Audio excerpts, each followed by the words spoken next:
Assalamualaikum warahmatullahi wabarakatuh. Nama saya Ulan Anggraini dari kelas karyawan semester 4, Fakultas Ilmu Kesehatan Masyarakat. Di sini saya akan mempresentasikan hasil rangkuman saya dari 6 materi untuk memenuhi UTS Islamisasi Ilmu Kesehatan dengan dosen Dr. Ahmad Alim MA. 6 materi tersebut yaitu yang pertama Islamisasi ilmu kesehatan, yang kedua personal hygiene dalam Islam, yang ketiga konsep sehat dan sakit dalam perspektif Islam, yang keempat kesehatan lingkungan, yang kelima kesehatan nutrisi, yang keenam karakteristik ilmu kesehatan Islam.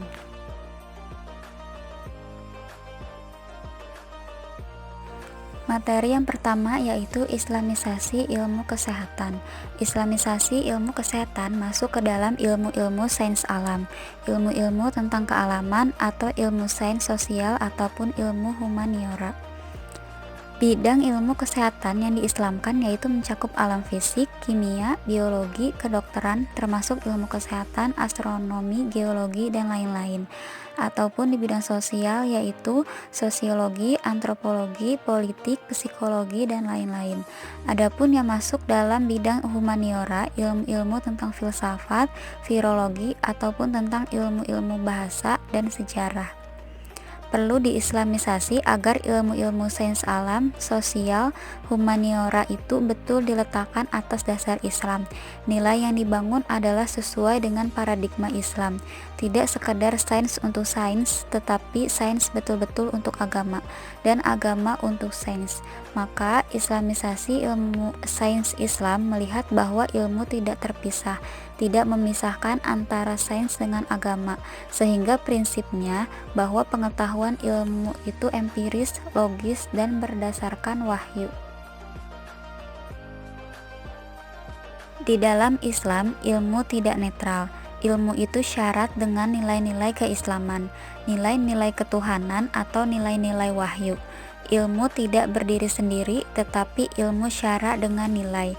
Sehingga ketika kita berbicara ilmu alam, maka kita harus melibatkan Allah Subhanahu wa Ta'ala sebagai Sang Pencipta. Beda dengan teori barat, yaitu bahwa ilmu berdiri sendiri, tidak terikat dengan Tuhan. Oleh karena itu butuh islamisasi ilmu. Ada penerapan konsep tauhid, yaitu menggabungkan alam dengan penciptanya Allah Subhanahu wa Ta'ala, dilibatkan dalam masalah konsep iman. Islamisasi ilmu sebagaimana dikatakan Nadib Alatas sebagai tokoh dunia yang membincangkan tentang masalah konsep islamisasi, mendefinisikan islamisasi pembebasan manusia dari unsur magic, mitologi, animisme, tradisi kebudayaan, kebangsaan, serta dari penguasaan sekuler pemikiran barat atas akal dan bahasanya.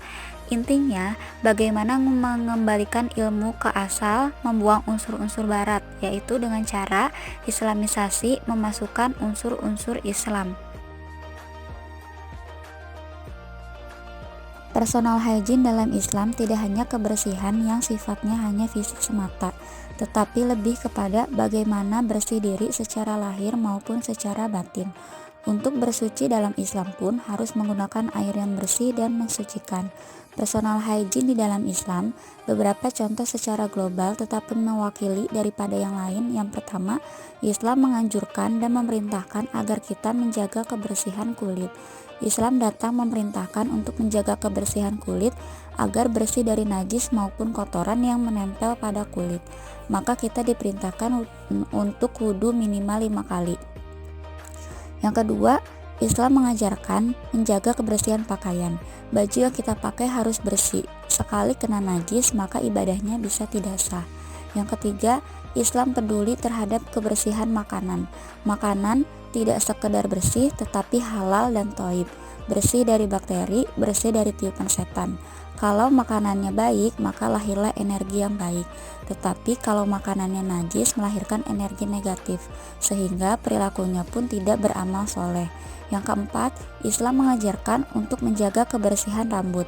Menjaga kebersihan rambut tidak sekedar bersih, tetapi bernilai ibadah.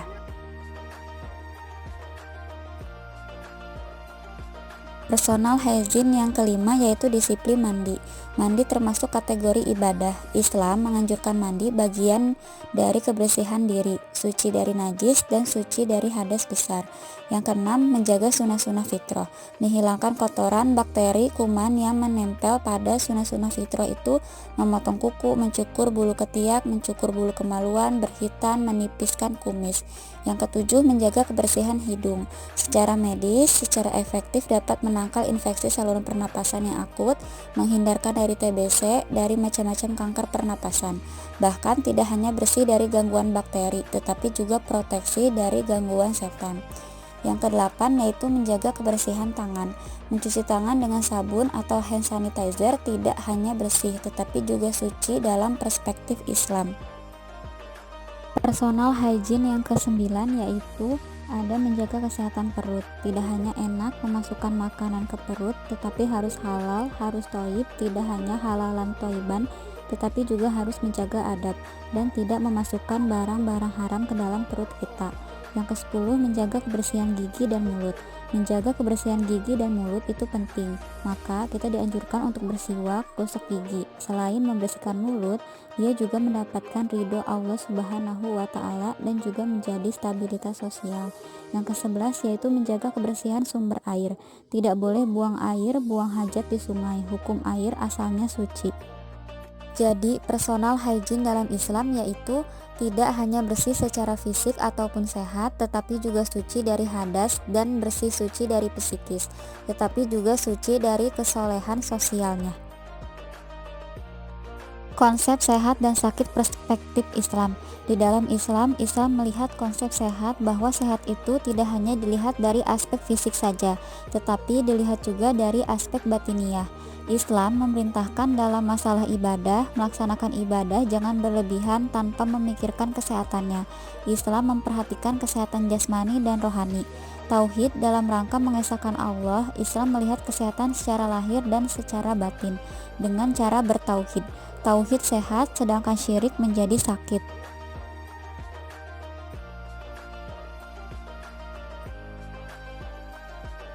Sehat adalah karunia dari Allah Subhanahu wa Ta'ala. Sehat dan sakit dalam Islam dua-duanya adalah karunia dari Allah Subhanahu wa Ta'ala. Konsep sakit dalam Islam tidak hanya sakit secara fisik, tetapi dalam Islam ada sakit yang lebih sakit dari itu, yaitu sakit jiwa atau sakit di dalam hati manusia. Penyakit hati pada manusia yaitu sombong, iri, dengki. Jadi sakit pun ada sakit secara fisik dan ada sakit secara batin.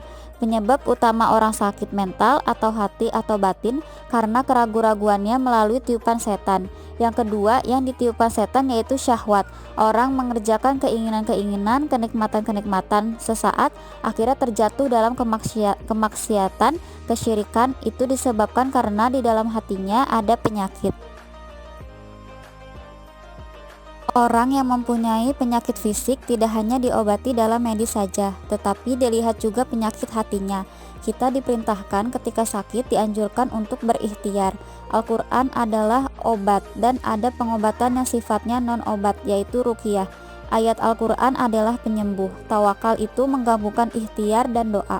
Salah satu upaya menjaga kesehatan yaitu mendahulukan pencegahan-pencegahan, yaitu preventif. Jangan mendahulukan hal-hal yang merusak, maka diperintahkan untuk bertaubat. Materi selanjutnya yaitu kesehatan lingkungan. Seorang muslim disebut oleh Allah sebagai khalifah, dan manusia itu adalah khalifatullah. Sehingga menjaga lingkungan adalah kewajiban individu. Setelah Allah ciptakan alam beserta isinya, Allah perintahkan dan Allah peringatkan jangan sekali-kali berbuat kerusakan di alam ini. Jadikan alam ini sebagai sarana ibadah. Jadikan alam ini sebagai manfaat, sebagai pendukung. Perspektif Islam bahwa bagaimana mengajak kita memiliki perspektif yang benar supaya di dalam mengelola alam itu ada kekuasaan Allah. Kesehatan lingkungan dalam perspektif Islam yaitu Islam itu fid kubliyah, yaitu di mana seorang muslim memahami masalah lingkungan hidup itu diletakkan di suatu fondasi, ada fondasi akidah. Yang kedua yaitu Islam mencintai budaya yang bersih. Allah Subhanahu wa Ta'ala mencintai orang-orang yang bertaubat. Allah juga mencintai orang-orang yang bersuci. Menjaga kebersihan lingkungan bukan hanya sekedar rutinitas, tetapi ada nilai iman. Bukan sekedar sehat biasa, tetapi ada sehat jiwa dengan keimanan. Peduli lingkungan dengan cara memungut gangguan-gangguan benda-benda yang berserakan itu adalah iman. Islam melaknat orang yang mencemari lingkungan. Yang ketiga, Islam tidak hanya memerintahkan menjaga fasilitas umum, kebersihan umum, yaitu termasuk tempat-tempat ibadah, masjid, musola itu harus betul-betul bersih karena itu adalah tempat ibadah. Yang keempat, bahwa tidak hanya sekedar menjaga kesehatan, tetapi sedang melakukan kesolehan sosial. Harapan kita adalah surga. Kesehatan lingkungan dalam perspektif Islam yang kelima yaitu Allah mencintai kesehatan lingkungan, kebersihan lingkungan. Yang keenam yaitu menjaga kesehatan lingkungan adalah bagian dari keimanan, bahkan separuh iman. Yang ketujuh yaitu aktivitas kita mencintai lingkungan itu adalah sedekah. Yang kedelapan, kebersihan lingkungan, kesehatan lingkungan itu fitrah manusia. Fitrah itu adalah suci, bersih, bahkan pada dasarnya manusia itu suka bersih. Orang bersih bisa menghapus dosa. Materi selanjutnya yaitu kesehatan nutrisi. Dalam perspektif Islam, nutrisi harus mengandung gizi, halal, dan thayyib. Kemudian dari cara mengkonsumsinya harus seimbang, tidak berlebih-lebihan, dan juga tidak mubazir. Di dalam ayat Al-Quran, masalah konsep gizi seimbang, nutrisi seimbang banyak dijumpai, yaitu jenis kelompok makanan yang mengandung karbohidrat, vitamin, mineral, protein, dan juga lemak. Secara holistik dijelaskan dalam Al-Quran, kita diperintahkan untuk mengkonsumsi gizi sempurna. Caranya sempurna, bahannya halal dan thayyib. Kemudian ada timbal balik nikmat dari Allah Subhanahu wa Ta'ala. Lebih sempurna lagi ada rasa syukur terhadap gizi. Itulah islamisasi, ada nilai. Islamisasi ilmu gizi itu bagaimana sikap tata cara kita mengkonsumsinya, tidak berlebihan. Islam melihat nutrisi buruk atau nutrisi baik bukan dari sekedar bahan saja, tetapi dari cara mendapatkannya, cara mengkonsumsinya. Itu berpengaruh pada kesehatan jiwa, kesehatan fisik, bahkan berpengaruh pada doanya tidak didengar oleh Allah Subhanahu wa Ta'ala. Islam melihat kesehatan nutrisi ini secara komprehensif. Termasuk dalam konsep islamisasi, kesehatan nutrisi mempengaruhi dalam mengkonsumsi makanan atau nutrisi yang halal dan baik, dan juga pengaruh mengkonsumsi nutrisi yang didapatkan dengan cara yang haram. Jika mengkonsumsi nutrisi yang baik dan halal, itu berpengaruh pada kesehatan jiwa, kesehatan mental, dan juga diterimanya doa. Dan jika mengkonsumsi yang haram akan menjadi bahan bakar api neraka.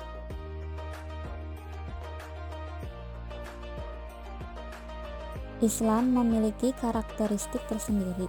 Karakteristik ilmu kesehatan Islam yang pertama yaitu ilmu kesehatan Islam lebih menekankan kepada aspek pencegahan atau preventif daripada pengobatan atau kuratif. Dengan prinsip ini, maka ilmu kesehatan berupaya menumbuhkan kehidupan yang sehat dengan menerapkan pola hidup sehat, seimbang, sederhana, tidak israf atau berlebih-lebihan, tidak mubazir, menjauhkan diri dari makanan atau minuman yang mengandung homer, tidak boleh memporsir diri kita sehingga melemahkan badan kita. Islam mengajarkan kepada kita untuk memiliki jasad yang kuat, fisik yang kuat, nutrisinya cukup, istirahat, dan sebagainya. Yang kedua yaitu ilmu kesehatan Islam berbasis pada penelitian ilmiah. Basis dari ilmu kesehatan itu didasarkan pada ilmu penelitian yang ilmiah, sehingga hasilnya bisa dipertanggungjawabkan. Tidak hanya sekedar penelitian yang akurat, tetapi juga ilmiah berdasarkan wahyu. Jadi dilandaskan pada Al-Quran. Konsep-konsep Al-Quran tentang kesehatan salah satu penanganannya yaitu asyifa. Asyifa artinya sebagai penyembuh, baik yang sifatnya fisik maupun batin yang sudah dijelaskan dalam Al-Quran. Inilah yang membedakan ilmu kesehatan Islami dengan ilmu kesehatan secara umum atau sifatnya tahayul. Konsep kesehatan Islam beda dengan konsep kesehatan Barat. Barat hanya empiris saja.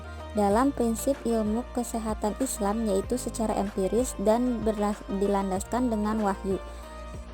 Jadi asas utamanya yaitu wahyu itu karena memang Allah Subhanahu wa Ta'ala itu memahamkan kepada manusia bahwa Allah yang menyembuhkan, tentang bagaimana konsep kesehatan yang sempurna. Yang ketiga yaitu ilmu kesehatan Islam bersifat holistik. Artinya, ilmu kesehatan yang didasarkan pada pandangan secara menyeluruh, secara komprehensif, totalitas memandang suatu konsep. Misalnya, pada suatu penyakit hanya disebabkan sifatnya empiris. Misalnya, orang sakit mah, yaitu masalah perut, disalahkan hanya salah makan atau salah minum. Tidak hanya didasarkan pada itu saja, tapi dipandang dari sisi hubungan yang kurang harmonis, seperti manusia dengan manusia lain, atau dengan alam, atau dengan Allah. Islam melihat bahwa suatu penyakit tidak hanya ditinjau dari sisi empiris saja, tetapi juga dilihat dari sisi batin. Dampak dari penyakit hati itu otomatis berdampak penyakit fisik. Karakteristik ilmu kesehatan Islam yang keempat yaitu ilmu kesehatan Islam menekankan pola hidup sederhana dan seimbang. Masalah konsumsi tidak hanya melihat nutrisinya yang sehat, yang seimbang, tetapi dilihat juga sisi kehalalannya dan tidak berlebih-lebihan. Allah Subhanahu wa Ta'ala mengajarkan untuk tidak terlalu mubazir, tidak terlalu kikir. Allah Subhanahu wa Ta'ala secara seimbang memberikan karunia manusia berbagai macam nutrisi, baik dari vegetarian, buah, atau yang bersumber dari hewan, yang bermanfaat untuk kesehatan manusia. Yang kelima yaitu ilmu kesehatan Islam memiliki nilai ihsan bagi manusia. Ihsan ada di dalam proses. Manusia bisa sempurna kesehatannya asal ketika mengkonsumsi daging ayam misalnya, prosesnya harus ihsan. Ketika kita akan menyembelih harus ada ihsan. Ihsannya bagaimana? Hewan harus diistirahatkan, tidak dipukul, tidak ditusuk. Yang keenam yaitu mempertimbangkan halal dan haram. Apakah halal caranya, apakah halal sumbernya, mengobati dengan bahan yang halal, diproses dengan barang-barang yang halal, menjauhi yang haram. Berbeda dengan konsep umum yang penting jadi, yang penting sesuai tanpa memikirkan halal dan haram. Yang ketujuh yaitu mempertimbangkan maslahat. Maslahat itu penting. Maslahat itu ada yang bersifat tarwiyah, hajiyah, dan tasiniyah. Tarwiyah itu menjadi pokok ketentuan hajat manusia. Kebutuhan primer manusia itu dipertimbangkan di dalam kesehatan Islam. Atau maslahat yang sifatnya hajiyah, artinya segala hal yang menghindarkan kesulitan dan tekanan yang menghantui manusia. Hajiyah itu masuk ke segala hal, karena itu kebutuhan, ada keringanan Islam itu. Atau maslahat-maslahat yang sifatnya tasiniyah, yaitu artinya sebagai penghias atau penyempurna. Tanpa maslahat akan terjadi kerusakan atau mudarat yang bakal menimpa manusia. Dalam konsep Islam, sesuatu yang mudarat itu ditinggalkan, dan yang sesuatu yang maslahat itu diambil. Ilmu kesehatan Islam lalu berorientasi pada maslahat, sehingga manusia terjaga dari sisi fisik dan akalnya.